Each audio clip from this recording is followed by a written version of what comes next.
जगद्गुरु तुकोबारायाचा काय मोठा प्रपंच आहे. रोज सकाळी उठावा, अंघोळ करावी, गळ्यामध्ये विणा अडकवावा, हातामध्ये चिपण्या घ्याव्या आणि सदैव अखंड पांडुरंगाचं नाव घेणारे तुकोबाराया भंडाऱ्यावरती जावे. जगद्गुरु तुकोबारायासारखी एक निष्ठा असली पाहिजे पांडुरंग परमात्म्यावरती. रोज देवाचं नाव घेणारे तुकोबाराय रोज गळ्यामध्ये विणा अडकवायचे, हातात चिपण्या घ्यायच्या आणि देवाचं नाव घेत घेत भंडारा डोंगरावरती जायचे. तुकोबारायाचं पोरग महादू, त्याचं नाव. एक दिवशी तापानं फणफणलं बरं का. आता लक्ष द्या, तुकोबाचा प्रपंच सांगतो. तुकोबारायाचं पोरग महादेव, त्याचं नाव. माणसं लाडाने त्याला महादू म्हणायचे. महादू. सकाळची वेळ आहे, महादूच्या अंगामध्ये ताप आहे, इतकं तापानं फणफणतय पोरग. पण जगद्गुरु तुकोबारायानं स्वतःचा नित्य नेम मोडला नाही. लक्ष द्या. सकाळी जागे झाले, अंघोळ केली, अंगावरती कपडे परिधान केली, हातामध्ये चिपड्या, गळ्यामध्ये विणा अडकवला, पायामध्ये चपल्या घातल्या आणि तुकोबा भंडाऱ्या डोंगराकडे निघालो. जाता जाता आवलीनं सांगितलं, ओ तुकशेट, प्रपंचाकडे लक्ष द्या. अरे रात्रीपासून पोरग तापानं फणफणतय, तुम्ही चाललं म्हणे देवाचं नाव घेत. देवाचं नाव घेतल्यानं पोराचा ताप उतरणार आहे का? कधीतरी प्रपंचाकडे लक्ष देत जा. पण तुकोबाराया ऐकायला तयार नव्हते. ते तुकोबा होते महाराज. ऐका ऐका ऐका ऐका. आणि मग तुकोबाराया भंडारा डोंगराला निघून गेले.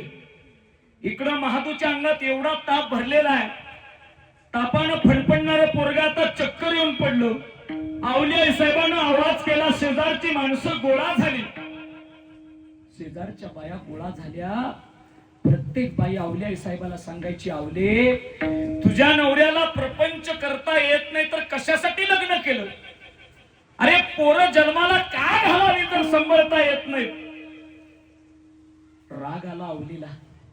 एका खांद्याला पोरग धरलं, हाताला फरफटत फरफटत गावातल्या देवळात नेलं, देहूगावच्या. एक हात पोराच्या खांद्याला, दुसरा हात चप्पल हातामध्ये घेतली. आवलिया साहेब पोराला फरफटत फरफटत पांडुरंगाच्या देवळात गेल्या. पायातली चप्पल काढली आवलिया साहेबानं आणि विठेवरच्या पांडुरंग परमात्म्याच्या अंगावरती धावून गेली. बरं लक्ष द्या. आता मात्र देवळात नेलं महादूला, पांडुरंगाच्या समोर टाकलं आवलिया साहेबानं. पायातली चप्पल हातात घेतली. ए विठ्ठला, ए काळ्या विठ्या, माझा नवरा तुझ्यासाठी वेडा झाला, वेडा. लक्ष द्या. आवलिया साहेब देवाला शिव्या द्यायला लागल्या. आवलिया साहेब देवाला प्रश्न विचारू लागल्या. ए देवा, ए विठ्ठला, काय तुझं माझं वैर आहे? देवा तुझं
करत गेला.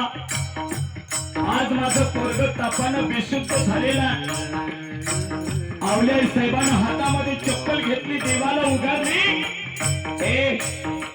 काय चमत्कार असेल भक्तीच्या तुकोबारायाच्या. देवाला चप्पल दाखवल्याबरोबर महादू उठून उभा राहिला. आई साहेबाच्या डोळ्यात पाणी वाहू लागलं.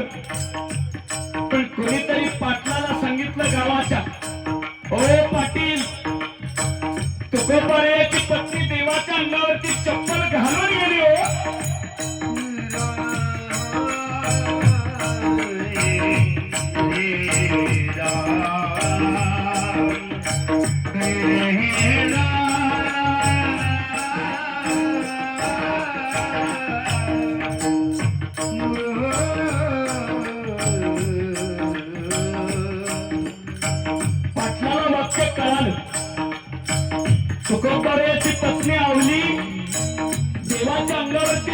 घेऊन धावली.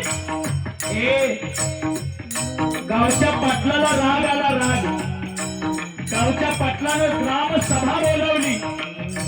जगद्गुरु तुकोबारायाला सभावर उभा केलं.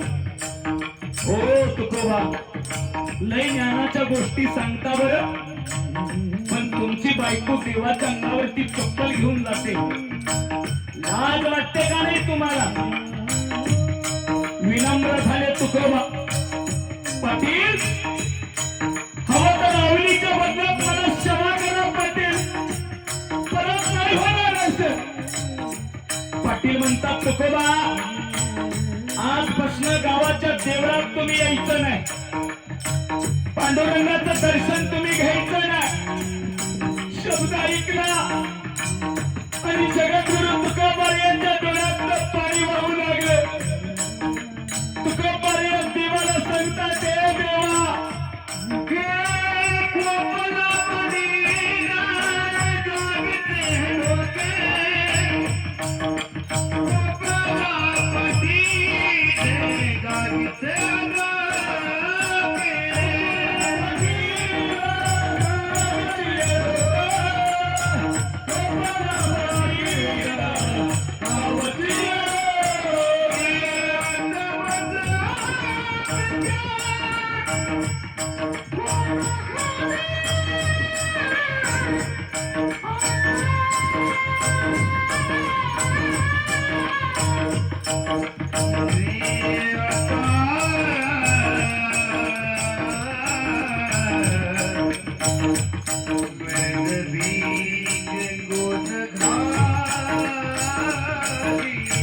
रडणाऱ्या तुकोबारायानं अवले साहेबाच्या हाताला पकडलं.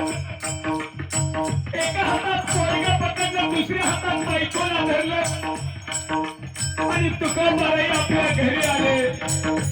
डोळ्यातलं पाणी वाहत जगद्गुरु तुकोबाराया, हे अवले, एक वेळ गावातून हाकललं असतं तरी चाललं असतं अवले, पण देवाच्या मंदिरात यायला बंदी केली अवले. रडणारे तुकोबाराया देवाचा धावा करू लागले. विठेवरचा पांडुरंग परमात्मा तुकोबारायाच्या समोर उभा राहिला. ओ तुकोबा, आम्ही सदैव तुमच्या बरोबर आहे. देवा, एक वेळ गावाच्या बाहेर हाकललं तरी चालेल, एक वेळ पट्टीवरती मारलं तरी चालेल, एक वेळ नाही गावाने स्वीकारलं तरी चालेल देवा, पण तुझ्या मंदिरात बंदी तेवढी घालू नकोस.